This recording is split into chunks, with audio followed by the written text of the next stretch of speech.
Hello and welcome to episode 18 of the Altius Images Drone Positive podcast. I'm Todd Dudley and I'm the founder and director of Altius Images. As a drone pilot, the negative press that drones receive annoys me no end. This podcast is trying to change the negative public perception of our multi-roted friends, one positive story at a time. There are plenty of stories out there that show just how amazing drones can be, and I will be bringing you one of those stories each week. So let's fly into some positivity and see just how amazing drones are. Firstly, we'd like to apologise for being a day late, but better late than never and all that, so let's jump in. Today, we are going to Chernobyl, of all places, to hear about how drones were used to solve a nuclear waste mystery. In 2019, Switzerland-based Flyability had a mystery to solve at the Chernobyl nuclear power plant. Was nuclear waste still present in one of the plant's decommissioned reactors? At the time of the disaster, the fifth block of the Chernobyl plant was under construction and nearing completion, a Flyability spokesperson said. Given the rush to leave, there was no record of whether the holding pools in Reactor 5 had ever received the depleted uranium fuel bars for which they had been made. Fast forward 33 years, Chernobyl's decommissioning team needed to know whether any nuclear waste remained in the reactor. Like a flying Sherlock Holmes, Flyability drones took the case.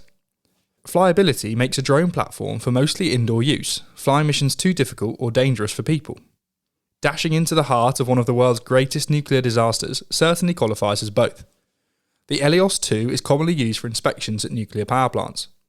Company officials say that missions improve safety and significantly reduce the amount of time the plant is shut down for inspection and maintenance. However, this was the first time a Flyability drone flew a mission as part of a plant decommissioning. The Chernobyl mission was stressful because the wall we had to fly over was more than 230 feet high, so there was no way we could get the drone back if the signal was lost, says Charles Ray, the training manager at Flyability and one of the mission's leaders. But the mission was a great success, and the people in charge at Chernobyl were very happy with the video and images we were able to collect inside Reactor 5. They have actually shared the video of the mission, and you can see that in the link in the show description. It is definitely worth a watch, it's very, very cool. The Chernobyl decommissioning team had little experience with using drones to collect visual data remotely. The Helios 2 presented a unique tool for the work, since it sits inside a protective cage, allowing it to enter confined indoor spaces in order to collect visual data for inspection purposes. Although the reactor is structurally sound, access to the areas within it where nuclear waste might have been stored was impossible because the entries were too high off the ground, Ray said, adding that the drone pilots had to stand in the middle of the reactor in an 82-foot deep pit. The verdict? Visual data from the Helios 2 drone determined the pools were empty. No nuclear waste. These findings were significant, a Flyability spokesperson said. No evidence that the holding pools were empty had ever been gathered before. Following the mission, the Chernobyl decommissioning team planned to include the visual evidence collected by the Helios 2 in a report submitted to international authorities regarding the status of the plant's reactors.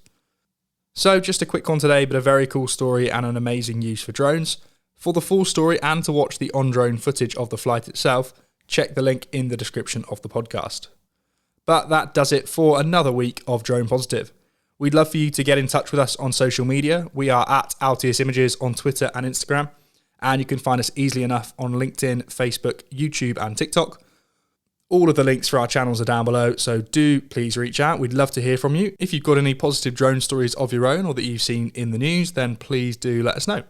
We are pleased to say that we've got another episode of Droning On coming out later this week, so please subscribe to the podcast to make sure you don't miss that.